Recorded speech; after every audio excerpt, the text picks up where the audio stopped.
Hello friends, welcome back to my YouTube channel. നമ്മൾ discuss ചെയ്യാൻ പോകുന്നത് പോളിടെക്നിക് മാത്സ് ആണ്. അതിലെ സെമസ്റ്റർ ഫസ്റ്റിലെ തേർഡ് ചാപ്റ്റർ കോംപ്ലക്സ് നമ്പേഴ്സിനെ കുറിച്ചാണ് ഡിസ്കസ് ചെയ്യാൻ പോകുന്നത്. അതിൽ നമ്മൾ ആദ്യമായിട്ട് പറയുന്നത് കോംപ്ലക്സ് നമ്പറിൻ്റെ സ്ട്രക്ചർ എന്താണ് എന്നുള്ളതാണ്.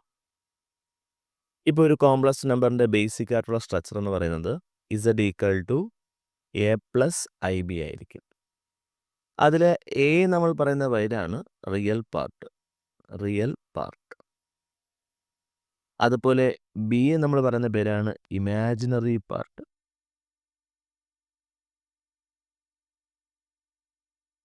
ഒരു എക്സാമ്പിൾ പറയുകയാണെങ്കിൽ ഇസഡ് ഈക്വൽ ടു -3 + 4i.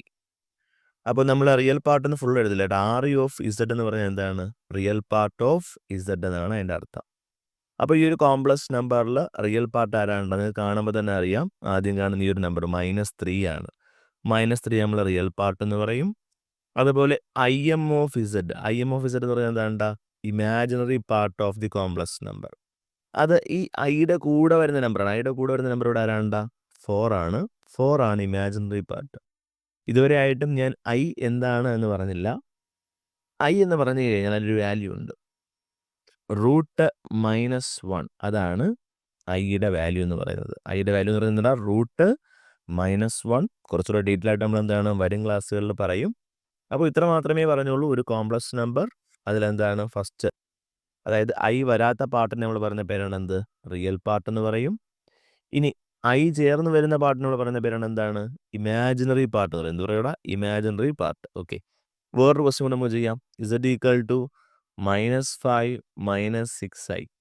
അതിൽ ആർ യു ഓഫ് ഇസഡ് എന്ന് പറയുന്നത് എന്താണ്? റിയൽ പാർട്ട് അല്ലെ, അതായത് കോംപ്ലക്സ് നമ്പറിൻ്റെ റിയൽ പാർട്ട്. ഇവിടെ അത് ഏതാണ്ടാ? -5 ആണ്. അതുപോലെ എന്താണ്? Imaginary part I M of Z എന്ന് പറഞ്ഞാൽ ഇവിടെ ഏതാണ്ടാ? പെട്ടെന്ന് നമുക്ക് എഴുതാനുള്ള ടെൻഡൻസി 6 ആണ് എഴുതാനായിട്ട് നമുക്ക് തോന്നുക. പക്ഷെ നിങ്ങൾ എന്ത് എഴുതാൻ പോകരുത്? 6 എഴുതരുത്. കാരണം അതിനോടൊപ്പമുള്ള സിമ്പിൾ ഉണ്ടെങ്കിൽ അതുകൂടെ ഉൾപ്പെടുത്തി വേണം നമ്മൾ എഴുതാനുള്ളത്. ഇവിടെ ആരാണ്ടാ? ഇവിടെ -6 ആണ് ഈ ഒരു കോംപ്ലക്സ് നമ്പറിൻ്റെ ഇമാജിനറി പാർട്ട് എന്ന് പറയുന്നത്. നെക്സ്റ്റ് നമുക്ക് ഡിസ്കസ് ചെയ്യാനായിട്ടുള്ളത് ഈ ഒരു കോംപ്ലക്സ് നമ്പറിൻ്റെ അഡിഷൻ, സബ്ട്രാക്ഷൻ, മൾട്ടിപ്ലിക്കേഷൻ, അതുപോലെ ഡിവിഷൻ ഒക്കെയാണ് നമുക്ക് എന്ത് ചെയ്യേണ്ടത്? നമുക്കിനി ഡിസ്കസ് ചെയ്യാനുള്ളത്. നമുക്ക് ആദ്യം സം എടുക്കാം. സം എന്ന് പറയുന്നത് എന്താ? രണ്ട് കോംപ്ലക്സ് നമ്പറിൻ്റെ അഡിഷനാണ്. നമുക്ക് രണ്ട് കോംപ്ലക്സ് നമ്പർ എടുക്കാം. Z1 ഈക്വൽ ടു 3 - 2i എന്ന് പറയുന്ന ഒരു കോംപ്ലക്സ് നമ്പറും Z2 എന്ന് പറയുന്നത് 4 + 3i എന്ന് പറയുന്ന മറ്റൊരു കോംപ്ലക്സ് നമ്പർ കൊടുക്കാം. Z1 ഈക്വൽ ടു എന്താ? 3 - 2i ആൻഡ് Z2 എന്ന് പറയുന്നത് എന്താ? 4 + 3i. അങ്ങനെയാണെങ്കിൽ എങ്ങനെയാണ് ഈ രണ്ട് കോംപ്ലക്സ് നമ്പർ ആഡ് ചെയ്യുന്നത് നമുക്ക് നോക്കാം. വളരെ ഈസിയാണ്. നമ്മൾ നോർമൽ ചെയ്യുന്നത് പോലെ തന്നെയാണ്. 3 - 2i പ്ലസ് എന്താണ്? 4 + 3i. ഇപ്പോൾ റിയൽ പാർട്ടുകൾ നമ്മൾ അങ്ങ് ആഡ് ചെയ്യുക. ഇവിടെ 3 + 4 എത്ര എന്താ? 7. അതുപോലെ -2i + 3i -2 + 3 എത്രയാണ്? 1 ആണ്. സോ 1i എന്ന് പറഞ്ഞാൽ അത് ആര് തന്നെയാണ്? i തന്നെയാണ്. അപ്പോൾ 7 + i തന്നെ നമുക്ക് കിട്ടും അല്ലേ? അപ്പോൾ ഇത്രയേ ഉള്ളൂ എന്താണ് രണ്ട് കോംപ്ലക്സ് നമ്പറിൻ്റെ അഡിഷൻ എന്ന് പറയുന്നത്. വീണ്ടും കോംപ്ലക്സ് നമ്പർ എന്ത് തന്നെയാണ്? സെയിം തന്നെ ഞാൻ എടുക്കുന്നു. നമുക്കിതിൻ്റെ ഡിഫറൻസ് എടുത്ത് നോക്കാം. Z1 - Z2. അപ്പോൾ നമ്മൾ Z1 എന്ന് പറഞ്ഞാൽ ആരാണ്ടാ? 3 - 2i മൈനസ് Z2 എന്ന് പറയുന്നത് എന്താണ്ടാ? 4 + 3i. അപ്പോൾ ഇങ്ങനെ എഴുതുന്നതുകൊണ്ട് പ്രശ്നമുണ്ടോ എന്ന് ചോദിച്ചു കഴിഞ്ഞാൽ പ്രശ്നമുണ്ട്. ഇതിൽ ചെറിയൊരു എററുണ്ട്. നമ്മുടെ Z1 എന്ന് പറഞ്ഞാൽ ആരാണ്ടാ? 3 - 2i ആണ്. Z2 എന്ന് പറഞ്ഞാൽ ആരാണ്ടാ? 4 + 3i ആണ്. അതായത് മൈനസിന് ശേഷം ഒന്നിൽ കൂടുതൽ ടേം ഉണ്ടെങ്കിൽ നമ്മളോട് എന്ത് കൊടുക്കണം? ബ്രാക്കറ്റ് കൊടുക്കണം. ഇതിൽ ബ്രാക്കറ്റ് ഇട്ടില്ല എന്നുണ്ടെങ്കിൽ എന്ത് ചെയ്യും? നിങ്ങൾക്ക് ആൻസർ ഫുള്ളായിട്ട് തെറ്റിപ്പോവും. അപ്പോൾ 3 - 2i - 4 + 3i. എങ്ങനെയാണ് നമ്മൾ ഞാൻ ബ്രാക്കറ്റിനെ റിമൂവ് ചെയ്യുന്നത്? എങ്ങനെയാണ്? ഈ മൈനസിനെ അകത്തുള്ള രണ്ട് ടേമുകൾക്കും കൊടുക്കും അല്ലേ? അപ്പോൾ ഈ മൈനസ് അകത്തുള്ള 4ന് കൊടുക്കുമ്പോൾ അത് +4 ആണ്. ഈ +4 എന്തായിട്ട് മാറും? അത് -4 ആയിട്ട് മാറും. അതുപോലെ +3i എന്തായിട്ട് മാറും? -3i ആയിട്ട് മാറും. ഓക്കെ, ഇപ്പോൾ ഇവിടെ ഇതിനകത്ത് -3i ആയിരുന്നെങ്കിലോ എന്തായിട്ട് മാറിയേനെ? പ്ലസ് ആയിട്ട് മാറിയേനെ. ഇനി നമ്മൾ സാധാരണ ചെയ്യും പോലെ തന്നെയാണ് റിയൽ പാർട്ടുകൾ തമ്മിൽ എന്തെങ്കിലുമൊക്കെ ചെയ്യാനുണ്ടെങ്കിൽ ചെയ്യുക. 3 - 4 3 - 4 എത്രയാണ്ടാ? -1. അതുപോലെ -2i -3i -2 -3 ആൻസർ എന്താണ്ടാ? -5 ആണ്. ആൻസർ എന്താണ്? -5i. -1 -5i. വളരെയധികം ഈസി അല്ലേടാ ഇതൊക്കെ. നെക്സ്റ്റ് വൺ നമുക്ക് അതിൻ്റെ പ്രോഡക്റ്റ് നോക്കാം. പ്രോഡക്റ്റ് Z1 ഇപ്പോഴും ആര് തന്നെയാണ്? Z1 3 - 2iയും Z2വിന് ഞാൻ ആരായിട്ട് എടുക്കുകയാണ്? 4 + 3i തന്നെ എടുക്കുകയാണ്. അങ്ങനെയാണെങ്കിൽ ഇതിൻ്റെ പ്രോഡക്റ്റ് എന്ന് പറഞ്ഞാൽ Z1 × Z2 എങ്ങനെ ചെയ്യും? 3 - 2iയെ നമുക്ക് ആരുമായിട്ട് ഇൻറ്റു ചെയ്യണം? 4 + 3iയുമായിട്ട് ഇൻറ്റു ചെയ്യണം. അപ്പോൾ ഇത് ഇൻറ്റു ചെയ്യുന്ന രീതി ഇങ്ങനെയാണ്. നമ്മൾ ആദ്യം 3 എന്ത് ചെയ്യും? ഈ കാണുന്ന 3യെ 4 ഇൻറ്റു ചെയ്യും. അപ്പോൾ 3 × 4 3 × 4 എത്രയാണ്ടാ? 12. അടുത്തതായിട്ട് 3യെ നമ്മൾ ആരുമായിട്ട് ഇൻറ്റു ചെയ്യും? 3iയുമായിട്ട് ഇൻറ്റു ചെയ്യും. 3 × 3 3 × 3 എത്രയാണ്ടാ? 9. അപ്പോൾ +9i. അപ്പോൾ അത് കഴിഞ്ഞു. ഇനി അടുത്ത -2i കൊണ്ട് 4നെ ഇൻറ്റു ചെയ്യണം. അപ്പോൾ -2i × 4 -2 × 4 എത്രയാണ്ടാ? -8i. അടുത്ത -2i × +3i. അപ്പോൾ -2 × 3 എന്താണ്? -6 ആണ്. i × i എന്താവും? i × i എന്താണ് ആൻസർ? i². അപ്പോൾ -6i². ഇനി ഞാൻ നേരത്തെ നമ്മുടെ ഐയുടെ കേസ് പറഞ്ഞു. അതിൽ കുറച്ച് കാര്യങ്ങളൂടെ നമുക്ക് പഠിക്കാനായിട്ടുണ്ട്. ഐയുടെ വാല്യൂ എന്ന് പറഞ്ഞാൽ എന്താണ്ടാ? √-1 ആണ്. അങ്ങനെയാണെങ്കിൽ i² വാല്യൂ എന്തായിരിക്കും? ഇവിടെ ഐയുടെ അവിടെ സ്ക്വയർ ഒന്നും അല്ലേ? അപ്പോൾ ഇവിടെ റൈറ്റ് സൈഡിൽ എന്ത് വരണം? സ്ക്വയർ വരണം അല്ലേ? അപ്പോൾ സ്ക്വയർ വരുമ്പോൾ അതിന് ആൻസർ എന്ത് വരും? -1 എന്ന് വരും. അപ്പോൾ നിങ്ങൾ പഠിച്ചു വയ്ക്കുക ഐയുടെ വാല്യൂ എന്താണ്? √-1ഉം i² വാല്യൂ എന്താണ്ടാ? -1ഉം ആണ്. അപ്പോൾ നമുക്ക് ബാക്കി ചെയ്യാം. 12 പ്ലസ് ഇടാൻ വരട്ടെ. 9i - 8i 9iയിൽ നിന്ന് 8i കുറച്ചാൽ നമുക്ക് എന്ത് കിട്ടും? +1i അല്ലേ? 1i എന്ന് പറഞ്ഞാൽ അത് ആര് തന്നെയാണ്? +i തന്നെയാണ്. ഓക്കെ. അതുപോലെ -6 i² വാല്യൂ എന്താണ്ടാ? × -1 ആണ്. എന്താണ്ടാ? -1. അപ്പോൾ -6 × i² വാല്യൂ -1 ആണ്. അപ്പോൾ ബാക്കി ചെയ്ത് വരുമ്പോൾ തന്നെ 12 + i -6 × -1 അതെന്താവും? +6 ആവും. അടുത്ത 12 + 6 നമുക്ക് എന്ത് കിട്ടും? 18 അല്ലേ? 18 + i. ഇത്ര മാത്രമേ എന്താണ് നമ്മുടെ കോംപ്ലക്സ് നമ്പറിൻ്റെ മൾട്ടിപ്ലിക്കേഷൻ ഉള്ളൂ. വളരെ ഈസിയാണ് ഈ ഒരു ചാപ്റ്റർ. ഇനി വീണ്ടും നമ്മുടെ കോംപ്ലക്സ് നമ്പറിൻ്റെ ഡിവിഷനുണ്ട്. അത് നമ്മൾ വേറൊരു പോർഷനായിട്ട് തന്നെ പഠിക്കും കേട്ടോ. എന്നാലും തൽക്കാലം ഞാൻ ഇവിടെ ഒന്ന് പറഞ്ഞു പോവുകയാണ്. നമ്മുടെ കോംപ്ലക്സ് നമ്പറായ Z1നെ നമുക്ക് എന്ത് ചെയ്യാൻ പറ്റും? Z2 കൊണ്ട് ഡിവൈഡ് ചെയ്യാനായിട്ട് പറ്റും. ഇതിന് പ്രത്യേകമായിട്ട് ഇക്വേഷനൊക്കെ ഉണ്ട്. നമുക്ക് ഇക്വേഷനൊന്നും കാണാതെ പഠിക്കേണ്ട ആവശ്യം ഇല്ല. ഈ ഒരു മെത്തേഡ് നിങ്ങൾ എന്ത് ചെയ്യുക? നല്ല രീതിയിൽ ചെയ്തങ്ങ് പഠിക്കുക. അപ്പോൾ Z1 എന്ന് പറഞ്ഞാൽ ആരാണ്ടാ? 3 - 2i Z2 എന്ന് പറഞ്ഞാൽ ആരാണ്? 4 + 3i. വളരെ ഈസിയാണേ. ഇതാ മുകളിലും താഴെ അങ്ങ് ഇൻറ്റു ചെയ്യണം. ആരെ കൊണ്ട് ഇൻറ്റു ചെയ്യണം? താഴെ 4 + 3i ആണെങ്കിൽ നിങ്ങളതിനെ 4 - 3i കൊണ്ട് എന്ത് ചെയ്യുക? മുകളിലും താഴെയും ഇൻറ്റു ചെയ്യുക. ഏതുകൊണ്ട് ഇൻറ്റു ചെയ്യുക? 4 - 3i. ഇതിൽ നമ്മൾ പ്രത്യേക പേരൊക്കെ പറയും. കോൺജുഗേറ്റ് എന്നൊക്കെ പറയും. അതൊരു പോർഷനായിട്ട് ഇപ്പോൾ പഠിക്കാനായിട്ടുണ്ട്. തൽക്കാലം നിങ്ങളിങ്ങനെ ഓർത്തുക. ഇവിടെ 4 + 3 താഴെയുള്ള ഡിനോമിനേറ്റർ 4 + 3i ആണെങ്കിൽ നിങ്ങളതിനെ ഏതുകൊണ്ട് ഇൻറ്റു ചെയ്യുക?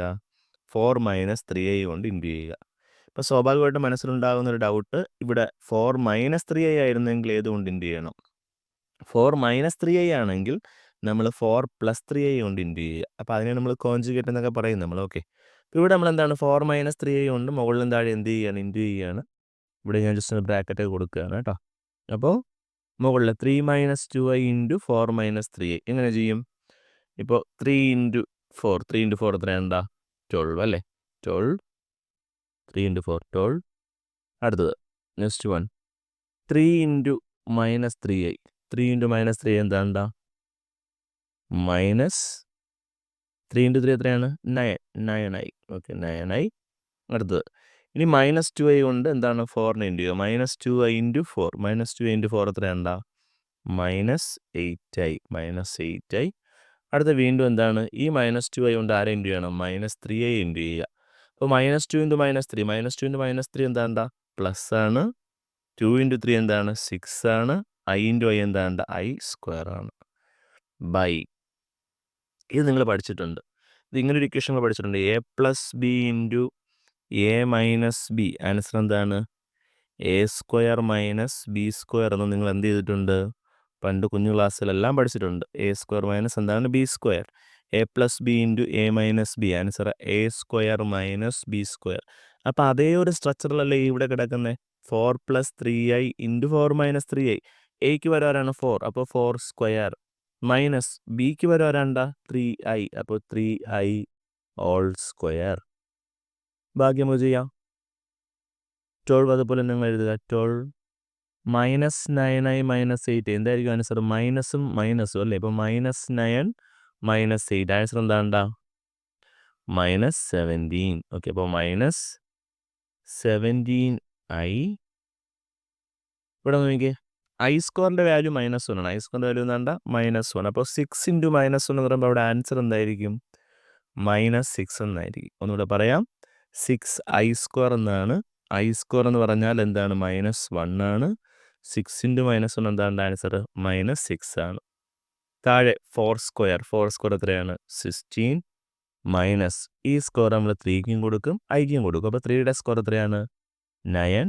ഐയുടെ സ്ക്വയർ എന്താണ്? ഐ സ്ക്വയർ തന്നെയാണ് അല്ലേ. വാല്യൂ കൊടുക്കാം. 12 - 6. 12 - 6 എത്രയാണ്ടാ? 6 ആണ്. 6 - 17i ബൈ താഴെ എന്തായിരിക്കും? 16 minus 9 into I square. I square എന്ന് പറഞ്ഞാൽ -1 ആണല്ലേ. അപ്പോൾ ഈ -1ഉം ഈ ഒരു മൈനസ് കൊടുത്തിരുന്ന അവിടെ എന്താവും? +9 എന്നാവും. 16 + 9. നമുക്ക് ഫൈനൽ ആൻസർ എന്ത് കിട്ടും? 6 - 17i ബൈ 16 + 9 എത്രയാണ് ആൻസർ? 25. പിന്നെ എപ്പോഴും നമുക്കൊരു കോംപ്ലക്സ് നമ്പറിൻ്റെ പ്രോസസ്സ് ചോദിക്കുമ്പോൾ ആൻസർ എപ്പോഴും നമുക്ക് എന്ത് തന്നെ കിട്ടണം? പക്ക കോംപ്ലക്സ് നമ്പറിൻ്റെ സ്റ്റാൻഡേർഡ് ഫോർമാറ്റിൽ തന്നെ കിട്ടണം. അപ്പോൾ എന്താണ് നമ്മുടെ കോംപ്ലക്സ് നമ്പറിൻ്റെ സ്റ്റാൻഡേർഡ് ഫോം? എന്താണ്? a+ib അല്ലേ. അപ്പോൾ ആ ഒരു ഫോർമാറ്റിൽ തന്നെ കിട്ടണം. അതുകൊണ്ട് നമുക്ക് എന്ത് ചെയ്യാം? ഈ ബൈ 25നെ സ്പ്ലിറ്റ് ചെയ്യാം.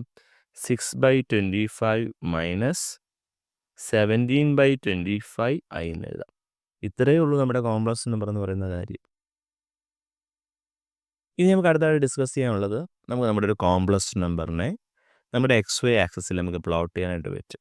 ഇപ്പോൾ നമ്മുടെ ഒരു കോംപ്ലക്സ് നമ്പറിൻ്റെ ഇക്വേഷൻ ഇതാണെന്ന് തന്നെ കരുതിക്കോ. Z = എന്നാണ്? Z = a+ib ആണെങ്കിൽ നമ്മൾ എന്താണ്, നമുക്കിതിനെ എന്താണ് XY ആക്സിൽ വരയ്ക്കാനായിട്ട് പറ്റും. അപ്പോൾ ആ വരയ്ക്കുന്ന ആ ഒരു സർഫസിനുള്ള പറഞ്ഞ പേരാണ് എന്താണ്? അർഗൻറ്റ് പ്ലെയിൻ എന്ന് പറയുന്നത്. എന്ത് പറയും? അർഗൻറ്റ് പ്ലെയിൻ. അപ്പോൾ ആ ഒരു ഡയഗ്രത്തിന് നമ്മൾ പറയുന്ന പേര് എന്തായിരിക്കും? Argan diagram. എന്ത് പറയും? Argan diagram. അപ്പോൾ അർഗൻറ്റ് പ്ലെയിനിലാണ് നമ്മൾ എന്ത് ചെയ്യുന്നത്? നമുക്ക് എന്താണ് ഒരു കോംപ്ലക്സ് നമ്പറിനെ പ്ലോട്ട് ചെയ്യാൻ പറ്റുന്നത്. അപ്പോൾ അതെങ്ങനെയാണെന്ന് വെച്ച് കഴിഞ്ഞാൽ നമുക്കിത് അറിയാം. ഇവിടെ ഇതിനെ നമ്മൾ എന്താണ് എക്സ് ആക്സിസ് അല്ലേ. ഇത് എക്സ് ആക്സിസ് ആണ്, ഇത് വൈ ആക്സിസ് ആണ്.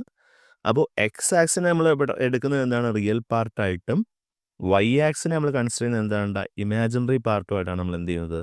കൺസിഡർ ചെയ്യുന്നത്. ഇപ്പോൾ എക്സാമ്പിൾ പറയുകയാണെങ്കിൽ, ഇപ്പോൾ Z = 2+i3 ആണെന്ന് കരുതുക. 2+i3 ആണെങ്കിൽ നമ്മൾ 2 പോയിന്റ് എടുക്കുകയാണ്, 2ഉം പിന്നെ ഏതാണ്ടാ 3യും. അപ്പോൾ നമ്മളിവിടെ എന്ത് ചെയ്യും? ആരെ പ്ലോട്ട് ചെയ്യും? 2, 3 എന്ന് പറയുന്ന ഒരു പോയിന്റ് പ്ലോട്ട് ചെയ്യും. ഇത് തൽക്കാലം എന്താണ്? ഇത് 2ഉം ഇത് 3യും ആണെന്നുണ്ടെങ്കിൽ നമ്മൾ എന്ത് ചെയ്യും? 2, 3യെ പ്ലോട്ട് ചെയ്യും അല്ലേ. 2, 3 ഇതായിരിക്കും ആ പോയിന്റ്. ഇതാണ് 2, 3. ഇത് നമ്മൾ എന്ത് ചെയ്യും? നമ്മുടെ ഒറിജിനുമായിട്ട് കണക്ട് ചെയ്ത് വരയ്ക്കും. ഇതിനെ നമ്മൾ എന്ത് പറയുന്നത്? നമ്മുടെ കോംപ്ലക്സ് നമ്പറിൻ്റെ അതിനെ പ്ലോട്ട് ചെയ്യുന്ന രീതി ഇതാണ്. ഇനി നമുക്ക് വേറൊരു ക്വസ്റ്റ്യൻ വരാം. ഇപ്പോൾ Z = തിരിച്ചു വരാം. -2, -2 + i3 എന്നാണെങ്കിലോ, അപ്പോൾ ആ പോയിന്റ് ഏതായിരിക്കും? -2, 3 ആയിരിക്കും അല്ലേ. അങ്ങനെയാണെങ്കിൽ നമ്മുടെ XY ആക്സിസ് വരയ്ക്കുമ്പോൾ -2, 3 എന്ന് പറയുന്ന പോയിന്റ് എവിടെയായിരിക്കും വരുന്നത്? ഈ ലെഫ്റ്റ് സൈഡിലായിരിക്കും. ഓക്കെ, അതായത് എക്സിൻ്റെ വാല്യൂ -2ഉം വൈയുടെ വാല്യൂ എന്തായിരിക്കും? ഇവിടെ 3യും ആയിരിക്കും. അത് നമുക്ക് ഇങ്ങനെ വരയ്ക്കാനായിട്ട് പറ്റും. അപ്പോൾ പോയിന്റ് ഏതായിരിക്കും? -2, 3. അപ്പോൾ ഇത് തന്നെയാണ് ആ പോയിന്റ് നമ്മൾ എന്ത് ചെയ്യുന്നത്? പ്ലോട്ട് ചെയ്യുന്ന രീതി എന്ന് പറയുന്നത്. അല്ലെങ്കിൽ എന്താണ്? അർഗൻറ്റ് പ്ലെയിനിൽ നമ്മൾ റെപ്രസെൻ്റ് ചെയ്യുന്ന രീതി ഇങ്ങനെയാണ്. നമുക്ക് വേറൊരെണ്ണം എടുക്കാം. Z = -2 - 3i ആണെങ്കിലോ, അപ്പോൾ എക്സിൻ്റെ വാല്യൂ -2 ആണ്, വൈയുടെ വാല്യൂ -3യും ആണ്. അങ്ങനെയാണെങ്കിൽ നമ്മളവിടെ പ്ലോട്ട് ചെയ്യും -2, എക്സ് -2, വൈ -3. ഇതാണ് അതല്ലേ, -2ഉം -3. ഇതല്ലേ ആ പോയിന്റ്?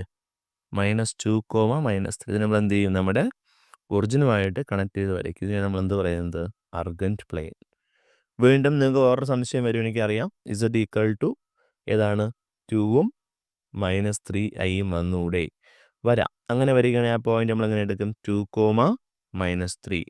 XY ആക്സിസ് എടുക്കുമ്പോൾ എന്താണ്? x2ഉം y എന്താണ്ട? -3. മുകളുടെ y ആക്സിൽ മുകളിലേക്ക് പോകും തോറും പോസിറ്റീവും താഴേക്ക് വരും തോറും എന്താണ്? നെഗറ്റീവുമാണ്. എക്സ് ആക്സിൽ റൈറ്റ് സൈഡിലേക്ക് വരും തോറും അത് പോസിറ്റീവും ലെഫ്റ്റിലേക്ക് വരും തോറും എന്താണ്? അത് നെഗറ്റീവുമാണ്. നമുക്കതിനെ പോയിന്റ് പ്ലോട്ട് ചെയ്യാം. 2ഉം -3. ഇതാണ് ആ പോയിന്റ് അല്ലേ? 2, -3. ഇതിനെന്ത് ചെയ്യുക? സെൻറ്ററുമായിട്ട് കണക്ട് ചെയ്ത് വരയ്ക്കുക. അപ്പോൾ ഇതാണ് എന്ത്? അർഗൻ്റ് പ്ലെയിനിൽ അല്ലെങ്കിൽ എന്താണ് അർഗൻ ഡയഗ്രം എന്നൊക്കെ നമ്മൾ പറയും. അപ്പോൾ എക്സ് ആക്സിന് നമ്മൾ റിയൽ ആക്സിസ് എന്നും വൈ ആക്സിന് നമ്മൾ എന്ത് പറയും? ഒരു ഇമാജിനറി ആക്സിസ് എന്നും പറയും. ലാസ്റ്റ് ആൻഡ് ഫൈനൽ ഒരു കാര്യം കൂടെ പറഞ്ഞ് നമുക്ക് എന്ത് ചെയ്യാം? ക്ലാസ് വൈൻഡപ്പ് ചെയ്യാം. അതായത് നമ്മൾ ഇനി പറയുന്ന ഒരു കാര്യം കോൺജുഗേറ്റ്. നേരത്തെ പറഞ്ഞ കാര്യമാണ് കോൺജുഗേറ്റ് അല്ലേ? കോൺജുഗേറ്റ്. ഈ കോൺജുഗേറ്റ് എന്ന് പറഞ്ഞാൽ ഒന്നുമില്ല. Z = A+IB ആണെങ്കിൽ അതിൻ്റെ കോൺജുഗേറ്റ് നമ്മൾ പറയുന്നത് Z ബാർ ആണ്. അതെന്ന് പറയുന്നത് നടുക്കുള്ള സിമ്പിൾ ഇപ്പോൾ പ്ലസ് അല്ലേ? അത് മാറി എന്താവും? മൈനസ് ആവും. അത്രയേ ഉള്ളൂ. A - IB. ഇപ്പോൾ നമുക്ക് എക്സാമ്പിൾ നോക്കുകയാണെങ്കിൽ Z = -3 - 5i ആണെങ്കിൽ അതെങ്ങനെ ചെയ്യും നമ്മൾ? അതിൻ്റെ കോൺജുഗേറ്റ് എന്തായിരിക്കും? -3 നടുക്കുള്ള സിമ്പിൾ മൈനസ് മാറി അവിടെ എന്താവും? +5i എന്നാവും. ഈ ഒരെണ്ണം നമുക്ക് ചെക്ക് ചെയ്യാം. Z = 3 - 5i ആണെങ്കിലോ? അപ്പോൾ Z കോൺജുഗേറ്റ് എന്തായിരിക്കും? 3 നടുക്കുള്ള മൈനസ് നമ്മൾ മാറ്റി +5i എന്ന്. അപ്പോൾ ഇത്രയേ ഉള്ളൂ. എന്തെന്ന് പറഞ്ഞു കഴിഞ്ഞാൽ കോൺജുഗേറ്റ് എന്ന് പറയുന്നത് ഇത്രയേ ഉള്ളൂ. അപ്പോൾ നിങ്ങൾക്ക് ഈ ഒരു ക്ലാസ് ഇഷ്ടമായെന്നുണ്ടെങ്കിൽ നിങ്ങളുടെ ഫ്രണ്ട്സിനും ഒക്കെ എന്ത് ചെയ്യുക? ഈ ഒരു വീഡിയോ ഷെയർ ചെയ്യുക. കൂടുതൽ സപ്പോർട്ട് ചെയ്യാനായിട്ട് എന്നെ സബ്സ്ക്രൈബ് ചെയ്യുക. അപ്പോൾ വീണ്ടും അടുത്തൊരു ക്ലാസ്സിൽ ഒരുപാട് ക്ലാസ്സുമായിട്ട് നമുക്ക് ഇനിയും മീറ്റ് ചെയ്യാം. അപ്പോൾ അടുത്തൊരു ക്ലാസ്സിൽ മീറ്റ് ചെയ്യുന്നവരെല്ലാവർക്കും ഗുഡ് ബൈ.